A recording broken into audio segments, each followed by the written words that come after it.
I awoke, very much like the majority of my mornings, with a hangover. I clutched my forehead and moaned in dizzy agony as I slowly but surely opened my tired eyes. But something was different. In fact, not just something, but many, many things by the looks of things, or lack of things. Blackness. Utter blackness is what I awoke to as I tried to fumble for my lamp switch, only to roll over onto a cold steel floor. I blinked in the dark before fumbling in my suit pocket for my phone. 10% battery. Damn. I shone it around to find that I certainly wasn't in my grubby as hell apartment, but in something far, far worse. Don't get me wrong, the apartment I stay in isn't exactly well kept, but the room I awoke in was so devoid of anything, it made it look like a damn palace by comparison. Black, brown, and God knows what else stained the steel flooring as I stumbled to my feet, shining the light everywhere I could to get a clear view on things. No windows, no lights, no vents. Not even a door was in this unpleasant box. 9% battery. Confused, I tried to think back to what had happened the night before. There was drinking, of course. There was gambling.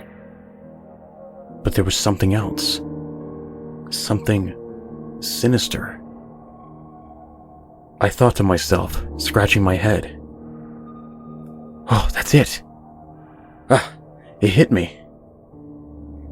I had had a run-in with a debt collector.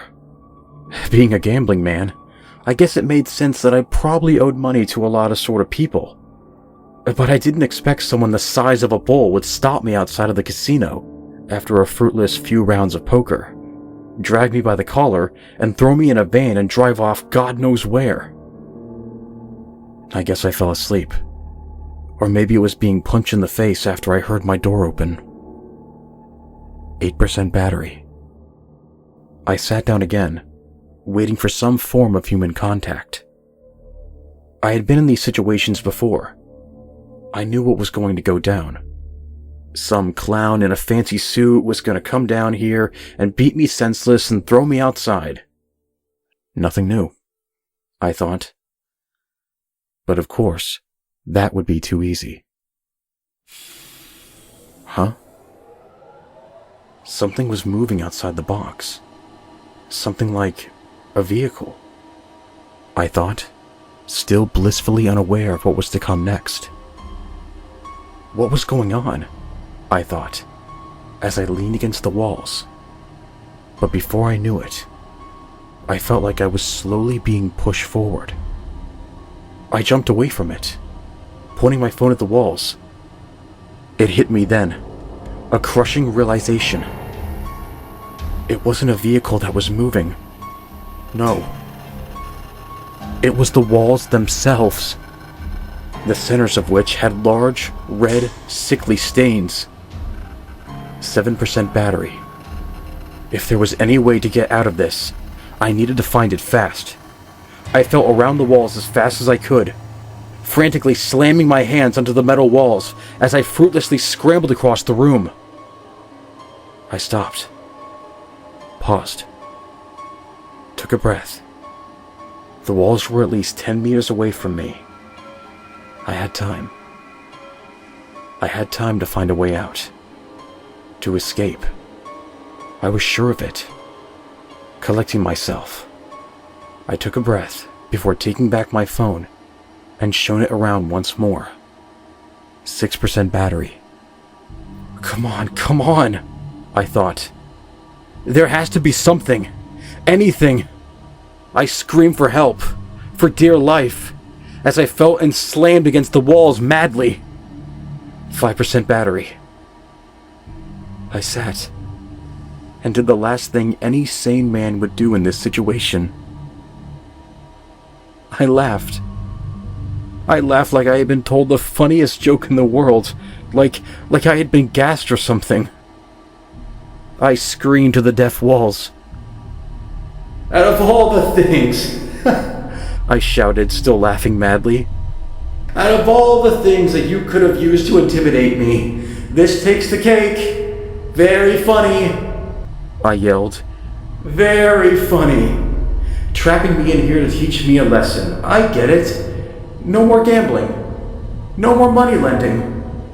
I know you're just joking. Just, please let me go." I waited for a response, for the walls to stop making their groans, for them to stop moving, as if my brash screeches would make an effort. "I know you're not going to kill me. You might as well stop now." 4% battery. After a few seconds of nothing, I screamed louder than ever. No laughter this time. Just pure, hot-blooded rage as I pounded furiously against the walls, which still homed in. I shot obscenities left and right, kicking and punching the black darkness like a toddler in a tantrum. Before my fatigue got the best of me, and I sat down. Defeated. Spent. 3% battery. The walls were close. 5 more minutes, and I would be a modern art masterpiece. What else was there to do? I thought as I panted, thinking hard on whether there was any way out. I decided to do the only thing that I could do.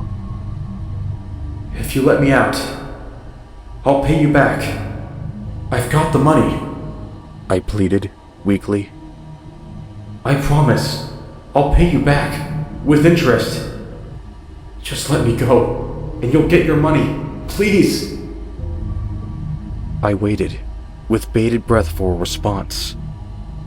And, against all odds, the wall stopped. I was dumbstruck. Had my pleas worked? I waited in the dark, now noiseless room. But sure enough, to my utter terror, the whir of the walls came back into motion as they started to crawl towards me once more, now over halfway to me. There was no hope for me now. No hope at all. 2% battery. I sobbed, babbling like an infant as tears streamed from my face, as memories of my friends, of my life flashed in my mind. I had so much to live for. Why did it have to be me? I wallowed in my self-pity for a time, before it seemed that the wells of tears had all but dried up. I wiped my sore eyes before I went back to my phone, flicked through my contacts to possibly make a few last-minute texts. Apologies mostly. 1% battery. Ex-girlfriend? Nah. Dad? No. Mom? Yeah, I decided. I wrote a new text to her and typed some simple last few words. Sorry for being an ass. She'll giggle at that, even if it is a bit morbid. I closed my eyes. I was ready for this. I guess I kinda deserved this, considering how many lives I'd ruined, and how much of other people's time I'd wasted. I guess this was a fitting kind of end, and it beat some of the dumb ways some other gamblers went. I waited in the dark box for death to come, for the time to run out. And then the phone died.